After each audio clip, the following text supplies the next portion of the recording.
Good morning मित्रों। Arjun academy में हम आपका स्वागत करते हैं।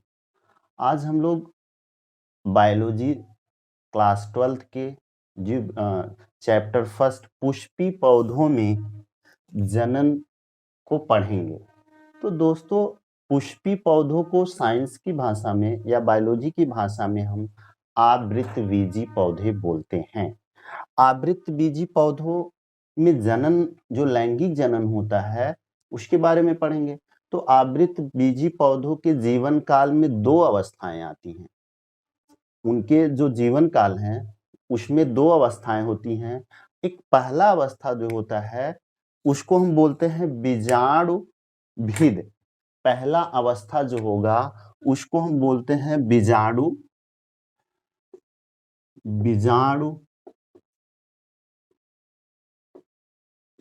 पहले अवस्था को बीजाणुभिद तथा दूसरे अवस्था को युग्मकोद भिद। पहली अवस्था को बीजाणुभिद और दूसरी अवस्था को युग्मकोद भिद। देखिए, बीजाणुभिद पुष्पी पौधों में अधिक समय के लिए रहता है, जबकि युग्मकोद भिद जो होता है ये अल्प समय के लिए होता है। अब बीजाणुभिद जो होता है वो मुख्य पौधा जो बीजाणुभिद जो होता है वो जड़, तना तथा पत्ती में विभेदित होता है। और युग्मकोद्भिद जो होता है, युग्मक अवस्था अल्प समय के लिए पुष्पी पौधों में पाई जाती है और इसको हम बोलते हैं युग्मकोद्भिद। और युग्मकोद्भिद जो होता है वो थोड़े समय के लिए, वो बीजाणुभिद पर ही उसी पर आश्रित होता है। ये स्वयं से अपना भोजन बनाना या सारी क्रियाएं करना स्वयं से नहीं करता है, ये बीजाणुभिद पौधों पर ही आश्रित होता है। अब देखिए, बीजाणुभिद जो होता है वो गुणित होता है। उसमें जो गुणसूत्र होते हैं वो 2n के रूप में पाए जाते हैं, जबकि जो युग्मकोद्भिद होता है उसमें वो अगुणित होता है। उसमें गुणसूत्र क्या, n, गुणसूत्र की संख्या n होती है। अब हम ये जो युग्मकोद्भिद और बीजाणुभिद पुष्पी पौधों में एक के बाद एक क्रम से आते रहते हैं। इस क्रिया को पीढ़ी एकांतरण बोलते हैं। पुष्पी पौधों में बीजाणुभिद तथा युग्मकोद्भिद एक क्रम के बाद, एक दूसरे के क्रम के बाद आते हैं और इसी को आप क्या बोलते हैं, पीढ़ी एकांतरण। अब हम देखेंगे बीजाणुभिद। बीजाणुभिद को देखेंगे तो बीजाणुभिद पौधा जो होता है वो जड़, तना तथा पत्ती में विभेदित होता है। अब देखेंगे जनन के लिए, तो जनन के लिए उसमें मुख्यतः जो भाग होता है वो पुष्प होता है। मुख्यतः भाग जनन के लिए पौधों में क्या होता है, पुष्प होता है। या लैंगिक जनन के लिए आप कह सकते हैं तो लैंगिक जनन के लिए केवल पुष्प ही होता है। और पुष्प को हम जब अध्ययन करेंगे, पुष्प को देखते हैं तो पुष्प के भाग, सबसे पहले हम पुष्प के जो संरचना होती है उसको देखते हैं। तो पुष्प में मुख्यतः जो होता है, वैसे पुष्प में बहुत ढेर सारे पार्ट पाए जाते हैं, लेकिन जो पौधों में जनन के लिए जो भाग होता है, जनन के लिए जो सहायता करते हैं, वो मुख्यतः 4 भाग होते हैं। लेकिन हम लोग देखेंगे, पहला जो होता है पुष्प का भाग, एक डंठल की जैसे, छड़ी की जैसे संरचना होती है। आपने देखा होगा कि तने से लगी हुई छड़ी की जैसी संरचना होती है, उसको हम बोलते हैं पुष्प वृंत। वो क्या करता है, पुष्प को तने से जोड़ने का काम करता है, पुष्प वृंत। और पुष्प के वृंत के समान, पुष्प वृंत के ऊपर एक फूली हुई संरचना होती है जिसको हम पुष्पासन या थैलमस बोलते हैं। उसी के ऊपर पुष्प के जो और पार्ट हैं वो बैठे रहते हैं। आसन है, ये पुष्पों का आसन है। अब ये समझिए, इसके ऊपर 4 भाग होते हैं। पुष्पासन के ऊपर क्या होते हैं, 4 भाग होते हैं। जैसे ये क्या है, ये एक महत्वपूर्ण ऑर्गन है या ये जनन करता है, तो इस वजह से इसका हम स्वागत करते हैं और इसको आसन पे बैठाते हैं। इसको आसन पे बैठाते हैं। जब देखिए अब मुख्यतः जो पुष्प के भाग हैं वो है, सबसे बाहर की तरफ होता है बाह्य दल पुंज। ये देख रहे हैं सभी पौधों में मुख्यतः हरे कलर के, हरे रंग के पाए जाते हैं और इसको हम बाह्य दल पुंज बोलते हैं। जैसे आपने देखा होगा कुछ पौधों में ये कुछ समय के बाद गिर जाते हैं, लेकिन कुछ पौधों में क्या होते हैं, ये पूरे जीवन कुल लगे रहते हैं। जैसे आपने देखा होगा मिर्च को देखा होगा, हरे रंग के उस पत्ती जैसे संरचना मिर्च में पाई जाती है। टमाटर को आपने देखा होगा, टमाटर हम लाते हैं तो उस पे देखते हैं हरे जैसे संरचना, पत्ती जैसे संरचना होती है। या हम बैगन को देखते हैं, बैगन में जब फल बन जाता है या टमाटर में फल बन जाता है तब तक लगा रहता है, हरी जैसे पत्ती जैसे संरचना होती है वो लगा रहता है। वो क्या है, वो बाह्यदल पुंज है और वो एक समूह है। उसकी इकाई को हम बोलते हैं, उसकी इकाई को आप बोलते हैं दल। उसकी इकाई को क्या बोलेंगे, बाह्य दल बोलते हैं, इकाई को बाह्य दल बोलेंगे। अब उसके बाद दूसरा चक्र होता है पुष्प का, पहला चक्र तो बाह्य दल पुंज हो गया, दूसरा चक्र होता है दल पुंज। दल पुंज जो होता है ये पुष्प का दूसरा चक्र है। ये क्या होता है कि ये अलग-अलग पौधों में अलग-अलग रंग के पाए जाते हैं। आपने देखा होगा जैसे हम लोग देखते हैं रोज़ में, तो गुलाब में आप देखते हैं तो ये पिंक कलर का होता है या गुलाबी कलर का होता है। और फिर आपने देखा होगा कनेर में पीले रंग का पाया जाता है। गुड़हल में आपने देखा होगा हरे रंग का पाया जाता है। तो अलग-अलग पौधों में अलग-अलग रंग के पाए जाते हैं। बाह्य दलपुंज दलपुंज अलग-अलग रंग के पाए जाते हैं। अब इसकी इकाई को आप बोलते हैं दल। इसकी इकाई को क्या बोलेंगे आप? एक जो इसमें तो दलपुंज एक समूह है, 4-5 दल मिल जाते हैं तो दलपुंज बनते हैं।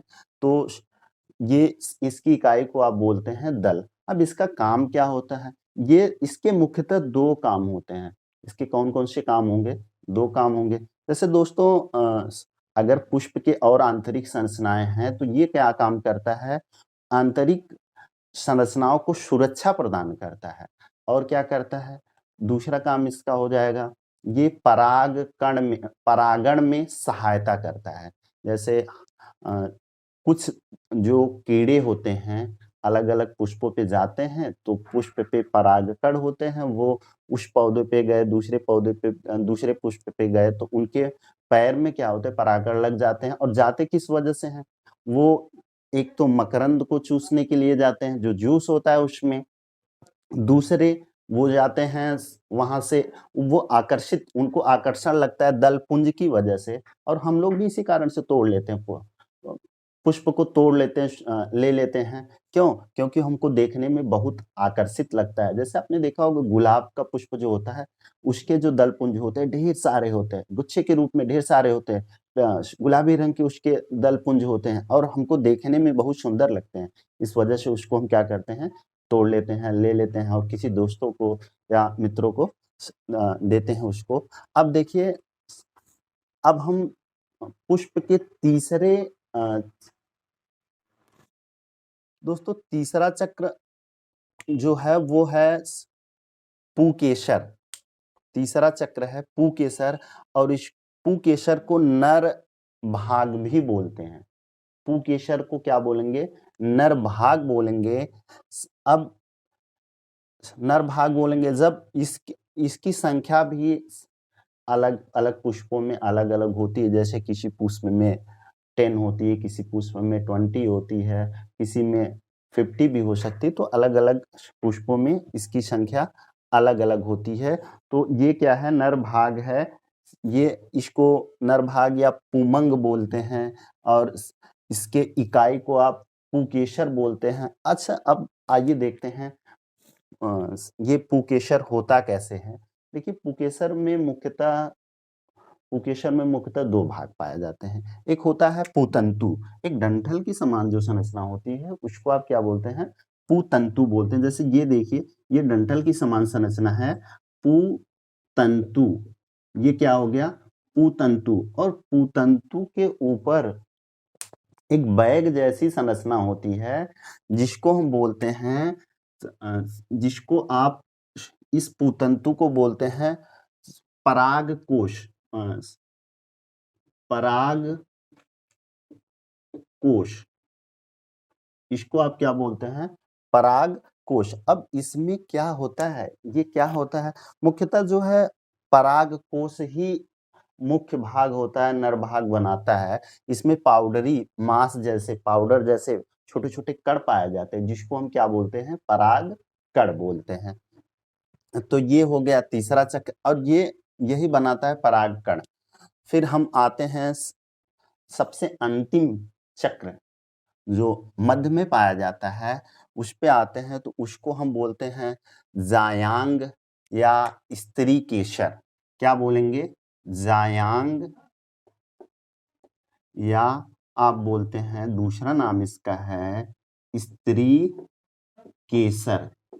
क्या बोलेंगे आप, जायांग या स्त्री केसर। एक जायांग को हम उसको अलग से देखते हैं तो कैसे उसकी संरचना होती है। देखिए जायांग में, जैसे दोस्तों सोचिए कि अगर हम मुगदर लिए हैं या गदा लिए हैं, उसको आप ध्यान दीजिए, मुगदर। अब मुगदर में देखिए, अगर मुगदर को उल्टा कर रहे हैं, आप गदा को उल्टा कर दे रहे हैं, तो नीचे की तरफ फूली जैसे संरचना हो जाएगी और एक डंठल हो जाएगा।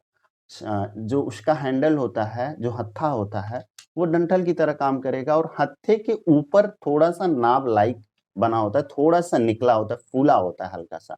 तो वही आप ध्यान में रखिए, उसको आप देख पा रहे हैं ना, उसको आप ध्यान दीजिए। देखिए सबसे नीचे की तरफ सेम वैसे संरचना है, जो नीचे की तरफ फूला हुआ भाग है उसको अंडाशय बोलते हैं, और उसके ऊपर एक डंठल जैसी संरचना है जिसको आप क्या बोलते हैं, वर्तिका बोल रहे हैं। और वर्तिका के ऊपर वर्तिकाग्र, थोड़ा सा फूला हुआ संरचना। ये देखिए दोस्तों, ऊपर फूला हुआ थोड़ा सा संरचना जो है, इसको हम क्या बोल रहे हैं, वर्तिकाग्र बोल रहे हैं। और वर्तिकाग्र का काम क्या होता है, ये पराग कण को अवशोषित करता है, या आप कह सकते हैं पराग कण को चिपकाने का काम करता है। क्यों, क्योंकि इसमें चिपचिपा पदार्थ, कुछ जिलेटिनस पदार्थ या लिक्विड की तरह सब्सटेंस पाए जाते हैं। जैसे ही यहाँ पे परागकण आता है, वो क्या करता है, यहाँ से चिपक जाता है और धीरे धीरे वर्तिका से होते हुए कहाँ पे पहुंच जाता है, अंडाशय तक पहुंच जाता है। अब ये अंडाशय के अंदर, अंडाशय के अंदर क्या भरा होता है, अंडाशय किससे बना होता है, अंडाशय के अंदर बीजांड पाया जाता है। क्या होता है, मुख्यतः जो भाग होता है वो बीजांड होता है, मुख्य रूप से बीजांड होता है। और बीजांड ही क्या करता है, बीजांड, ये आपका, इसको आप गुरु बीजांड बोलते हैं। क्या बोलते हैं, गुरु बीजांड। आइए दोस्तों, अब हम लोग इस पुष्प के संरचना के बारे में पढ़ लिए। अब हम क्या करेंगे,